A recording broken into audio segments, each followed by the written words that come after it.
أعوذ بالله من الشيطان الرجيم بسم الله الرحمن الرحيم الحمد لله رب العالمين والصلاة والسلام على أشرف الأنبياء والمرسلين وآله الطيبين الطاهرين المعصومين ولعنة الله على أعدائهم أجمعين أما بعد فقد قال الله الحكيم بسم الله الرحمن الرحيم يا أيها الذين آمنوا اتقوا الله وكونوا مع الصادقين۔ خداوند متعال کے لاکھ لاکھ شکر گزار ہیں کہ جس نے ایک مرتبہ پھر ماہ سیام کو ہمارے لیے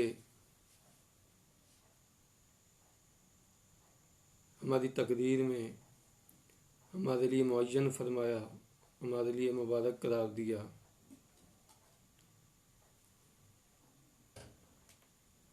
اور اس ذات کا جتنا بھی شکر ادا کیا جائے وہ کم ہے کہ اس نے اس ماہ مبارک رمضان میں اپنی رحمتوں کے دروازوں کو کھولا، اپنی برکتوں کے دروازوں کو کھولا۔ عزیزو، یہ ماہ دعا ہمیں چاہیے کہ اس ماہ مبارک رمضان سے استفادہ کریں، بھرپور استفادہ کریں۔ جو مناجات ہیں، جو دعائیں ہیں، جو قرآن ہے، ان میں غور و فکر کریں، اپنے نفس کی طرف متوجہ ہو جائیں، اپنے نفس کو پاکیزہ کریں، اپنے آپ کو کمال کی منزل تک لے جائیں۔ قرآن مجید میں جو روزے کا مقصد بیان کیا تھا کہ لعلکم تتقون، کہ روزہ واجب قرار دینے کا مقصد یہ ہے کہ آپ متقی بن جائیں، آپ صاحب تقوی ہو جائیں۔ پیغمبر اکرم صلی اللہ علیہ وآلہ وسلم نے اس کی تفصیل اپنے خطبہ شعبانیہ میں بیان فرمائی ہے کہ اس کے مصادیق ہیں۔ اگر یہ چیزیں حاصل نہیں ہوتی، اس کا مطلب یہ ہے کہ ہم مقام تقوی پہ نہیں پہنچے۔ کل کی بحث میں جو پیغمبر اکرم صلی اللہ علیہ وآلہ وسلم نے جملہ ارشاد فرمایا، وَغُضُّوا عَمَّا لَا يَحِلُّ النَّظَرُ إِلَيْهِ أَبْصَارَكُمْ،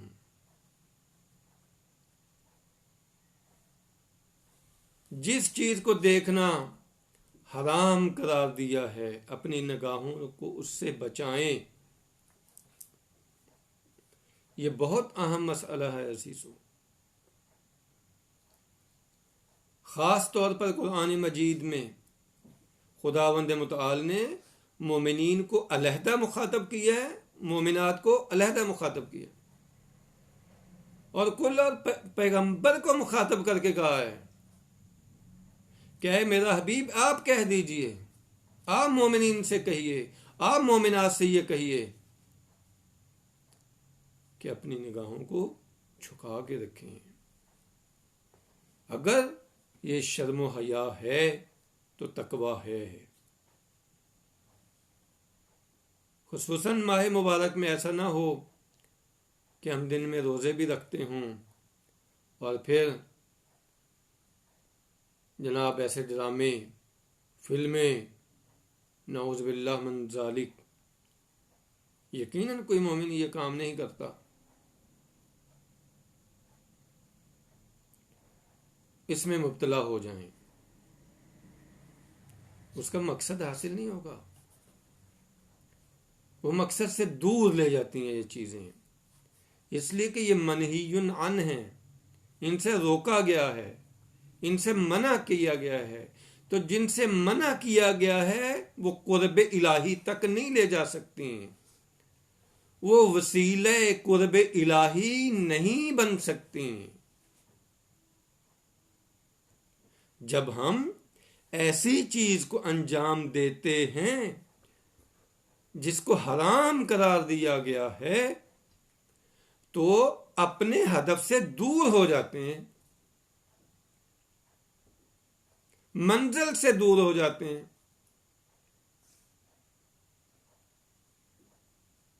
ماہ مبارک رمضان میں ہمیں کوشش کرنی ہے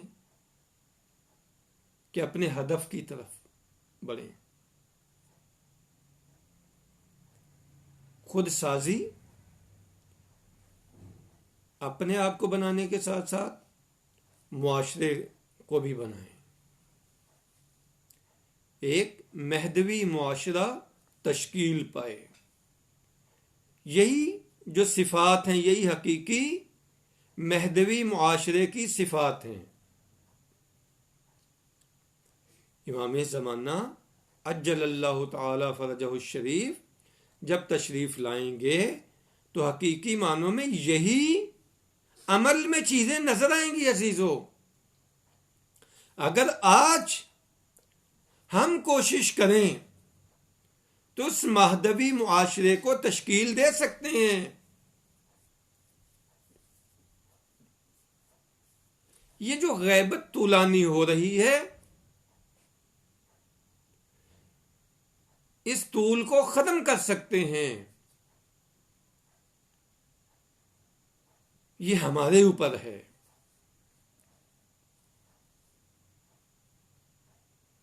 یہ ہمارے اوپر ہے عزیزو کہ ہم کتنا ان صفات پہ کاربند ہوتے ہیں، کتنا مہدوی معاشرے کی تشکیل کرتے ہیں. یہ ساری خصوصیات جو پیغمبر اکرم صلی اللہ علیہ وآلہ وسلم نے بیان فرمائی ہیں، یہ حقیقی معنی میں یہ مہدوی معاشرہ ہے، یہ اس کی صفات ہیں.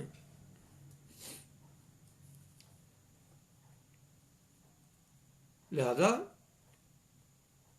جس صفت کو بیان کیا جا رہا ہے کہ اپنی نگاہوں کو حرام منظر سے بچا کے رکھیں. یہ نگاہیں جو ہیں حرام منظر کی طرف نہ جائیں، جس سے روکا گیا ہے ادھر نہ جائیں.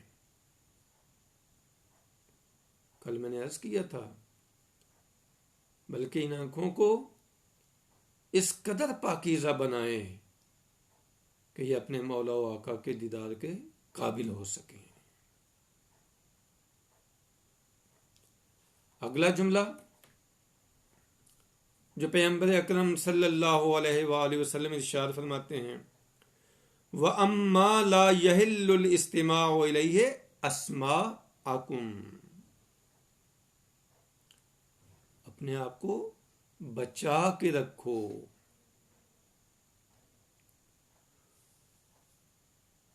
ان آوازوں سے جن کو سننا حرام قرار دیا گیا ہے.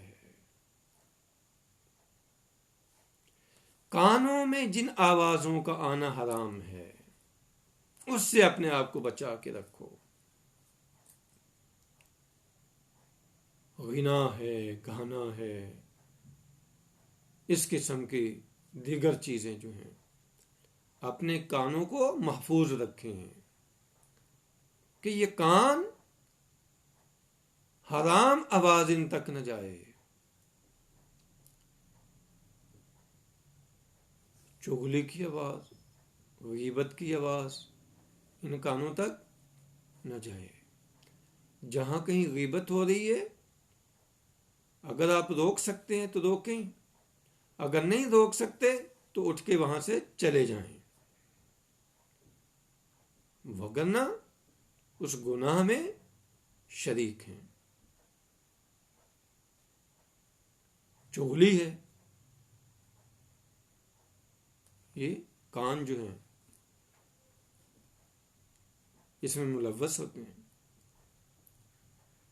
پر کانوں کو بھی بچا کے رکھنا ہے کہ حرام آوازیں ان کانوں تک نہ ٹکرائیں.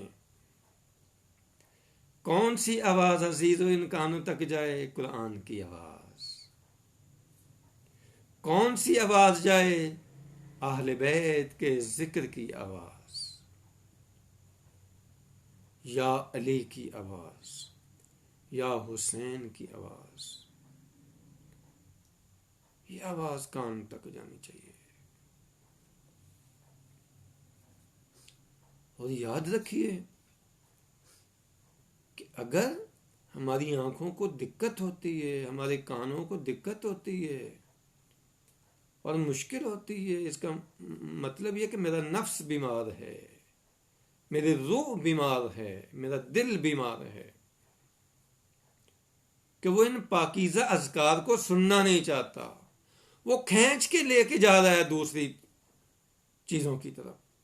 بالکل جیسے حضرت یوسف علیہ السلام نے ارشاد فرمایا تھا، ان النفس لامارۃ بالسوء الا ما رحم ربی، کہ یہ نفس کھینچ کے لے جاتا ہے برائیوں کی طرف، مگر جس پر میرا رب رحم کرے.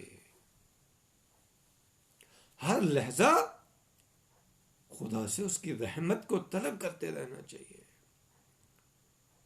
اور اس مبارک مہینے میں یہ ہر لحظہ دعا ہماری زبان پہ جاری ہونی چاہیے. اے پروردگار، ایک لحظے کے لیے بھی مجھے اپنے اوپر نہ چھوڑ دینا. میرے امور کی باغ ڈور تو اپنے ہاتھ میں رکھ، میرے نفس کے حوالے نہ کر.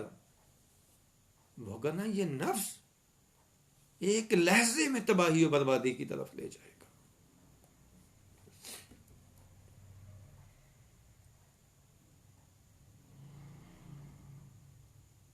بس حرام آوازوں سے اپنے کانوں کو محفوظ رکھنا ہے. جب حرام کاموں سے، حرام آوازوں سے اپنے کانوں کو محفوظ رکھنا ہے، تو جو حلال آوازیں ہیں، یہ فقط ماہ رمضان کی بات نہیں عزیز ہو، یہ ہر لحظہ جو عبد الہی ہے، جو عبد خدا ہے، وہ دائرے عبودیت سے نہیں نکلتا. کسی بھی لمحے دائرے عبودیت سے خارج نہیں ہوتا. کوشش ہونی چاہیے ہر لحظہ کہ میں خود عبد الہی بنوں، حقیقی معنی جیسا خدا چاہتا ہے وہی میری آنکھیں دیکھیں جو خدا چاہتا ہے، میرے کان وہی آوازیں سنیں جو میرا خدا چاہتا ہے، جو میرے امام وقت چاہتے ہیں. عزیزو،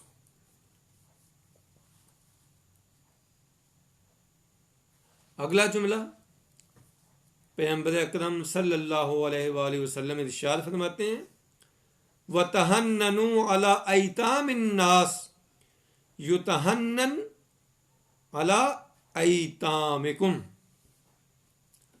آپ لوگوں کے یتیموں کا خیال کیجئے، اس کے مقابلے میں آپ کے یتیموں کا خیال کیا جائے گا.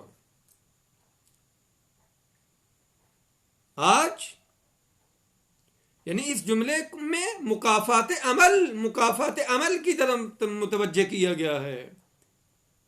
جو آپ کریں گے وہ ہوگا. آج آپ کسی یتیم کے سر پہ شفقت کا ہاتھ رکھیں گے تو کل ہمارے یتیم بچوں پر بھی کوئی شفقت کا ہاتھ رکھے گا. یہ فطرت ہے، یہ قانون قدرت ہے. ایسا نہیں ہے کہ میں دوسروں کو تو نظر انداز کروں اور خود میری توقع یہ ہو کہ میرے بچوں کے ساتھ ایسا کیا جائے.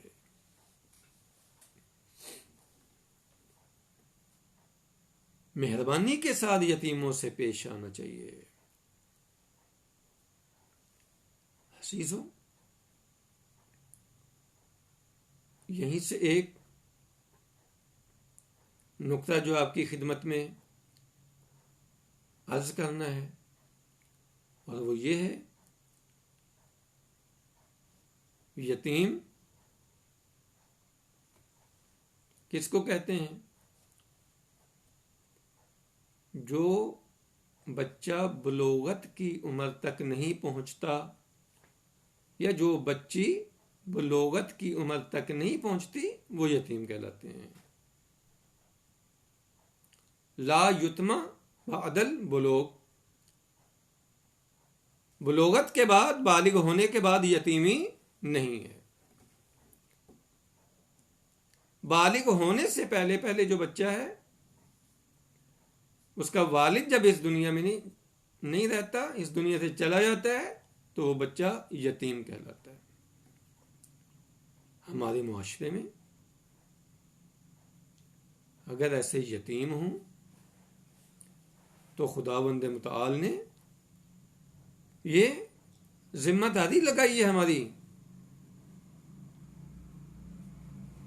پیغمبر اکرم صلی اللہ علیہ وآلہ وسلم نے یہ ہمارے کانوں پہ رکھا ہے اس کام کو، کہ ہم یتیموں کی کفالت کریں. پیغمبر اکرم صلی اللہ علیہ وآلہ وسلم نے فرمایا، انا وکافل الیتیم کا ہاتھ ہے. یعنی ایسے میں اور یتیم کی کفالت کرنے والا جنت میں ایسے ہوں گے ساتھ. اس قدر عزیز ہو تو اپنے معاشرے میں ہمیں ایسے بچوں کا احساس کرنا ہوگا، ان کی تعلیم کا، ان کی تربیت کا، ان کو اعلیٰ مراتب تک لے جائیں، ان کے ساتھ شفقت، ان کے ساتھ پیار. یہ مکتب محمد و آل محمد ہے عزیزو، یہی مکتب انسانیت ہے، یہی اقدار انسانی ہے جو اسلام نے ہمیں عطا کیے ہیں. انشاءاللہ کل دوبارہ آپ کی خدمت میں حاضر ہوں گے. بارگاہ رب العزت میں دعا کرتے ہیں کہ پالنے والے تجھ کو واسطہ محمد و آل محمد علیہ الصلوۃ والسلام کا، تجھ کو اپنے وقت کے ولی کا واسطہ عالم اسلام کی مشکلات کو آسان فرما. جن مومنین و مومنات نے ہمارے ذمے دعائیں لگائی ہیں، سب کی دعاؤں کو مستجاب فرما. مومنین کو مشکلات سے چھٹکارا عطا فرما. پروردگار اس ماہ مبارک میں ہمیں دعا کی توفیق عطا فرما، روزے رکھنے کی توفیق عطا فرما، زیادہ سے زیادہ تلاوت قرآن پاک کی توفیق عطا فرما. اور پروردگار ہمیں اپنے مولا و آقا کے قلب مقدس کو خوش کرنے کی توفیق عطا فرما. والسلام علیکم ورحمۃ اللہ وبرکاتہ.